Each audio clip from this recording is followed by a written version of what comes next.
It's over here. Some of them, I would like to say that 90% is free of charge and is really easy. Like for over here, you see that we have the big ball pools over here for all the kids to play together. It's very easy and free of charge as well. You just download the application of Icon Siam that is called One Siam Super App. One Siam Super App, and then show the application to on your screen to our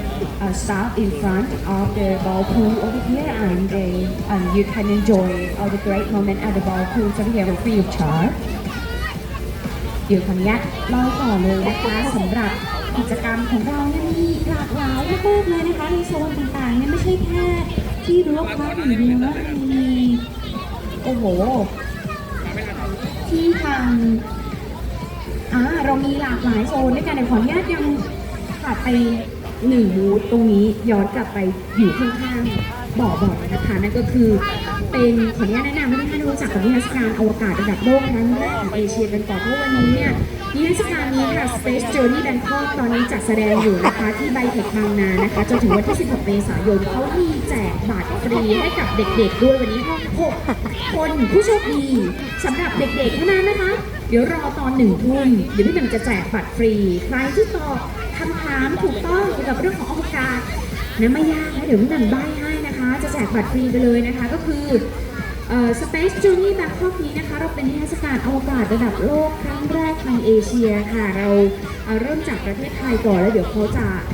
ไปตระเวนจัดทั่วเอเชียนะคะจะมีทั้ง10 ห้องนิทรรศการค่ะรวบรวมชิ้นส่วนยานอวกาศที่ผ่านการใช้จริงแล้วก็แบบจำลองที่หาชมได้ยากนะคะจากทางสหรัฐเองแล้วก็สหภาพโซเวียตมาให้ทุกท่านได้ชมเป็นอย่างใกล้ชิดแล้วเราก็จะมีการยกห้องปฏิบัติการควบคุมภารกิจดั้งเดิมจากศูนย์อวกาศนาซาฮิวสตันมาให้สัมผัสอุปกรณ์ระดับตำนานที่เคยใช้ควบคุมทุกภารกิจเลยนะคะเรามีรถสำรวจดาวอังคารนะมีรถสำรวจดวงจันทร์หินจากดวงดาวอังคารแล้วก็ชิ้นส่วนอุกกาบาตมาให้ชมด้วยนะคะท่านไหนสนใจนะคะก็สามารถที่จะติดต่อที่บูธได้เรามีบัตรโปรโมชั่นพิเศษด้วยนะคะบูธของเขาจะเป็นโต๊ะที่อยู่ถ่ายรูปจรวดของนี่นะคะรูปจรวดที่อยู่ข้างๆบ่อบอลนี่แหละค่ะจะมีโต๊ะนะคะสีเทาของไอคอนสยามอยู่นะคะจะมีเจ้าหน้าที่นั่งให้บริการอยู่มีโปรโมชั่นพิเศษจนถึงวันที่ 12 มกราคมนี้เท่านั้นนะคะบัตรเข้าชมแบบกลุ่มสำหรับ4 ท่านปกติ 2,400 บาทขายเพียง 2,100 บาทเท่านั้นนะคะเฉพาะในงานของเราเท่านั้นนะคะจะถึง 12 มกราคมนะคะติดต่อได้เลยที่บูธของ Space Journey นะคะตอนนี้เนี่ยนิทรรศการนี้เป็นนิทรรศการอวกาศระดับโลกที่ใหญ่มากๆแล้วก็เราจัดแสดงครั้งแรกในเอเชียที่เมืองไทยนะคะจัดแสดงอยู่แล้วนะคะที่ไบเทคบุรีฮอลล์และจะอยู่ด้วยกันไปจนถึง 16 เมษายนเลยนะคะใครที่สนใจไปหาข้อมูลเพิ่มเติมได้นะคะชื่อนิทรรศการนี้นะคะก็คือ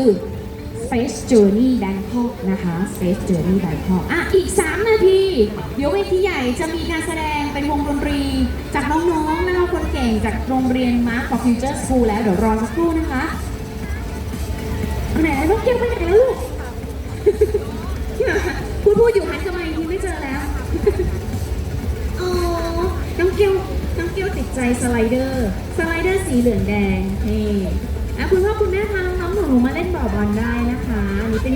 กิจกรรมฟรีนะคะโซนนี้เรียกว่า Cosmic Playground นะคะมีให้บริการเป็นรอบๆตั้งแต่ 10 โมงเช้าจนถึง 3 ทุ่มทุกวันไปจนถึง 12 มกราคมนี้เลยเพื่อเป็นการมอบความสุขให้กับเด็กๆทุกคนด้วยเป็นการเฉลิมฉลองเนื่องในโอกาสวันเด็กแห่งชาติด้วยนะคะพรุ่งนี้เป็นวันเด็กนะคะพาน้องๆหนูๆมาใช้เวลาที่นี่ได้นะคะถ้าไม่มีแพลนที่ไหนก็มาเที่ยวที่ไอคอนสยามมาที่เวิร์คพาร์คของเราได้นะคะมี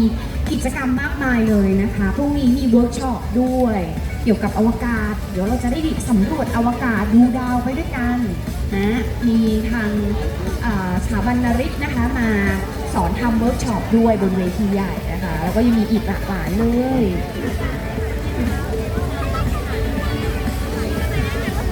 เดี๋ยวขออนุญาตนะคะทางการแสดงบนเวทีใหญ่ของเราเดี๋ยวจะเริ่มเวลา 6:20 นะคะสำหรับการแสดงจากน้องๆคนเก่งนะคะและก็คุณครูนะคะและอาจารย์ทุกท่านจากโรงเรียนมาร์ค for Future School นะคะรอสักครู่นะคะโ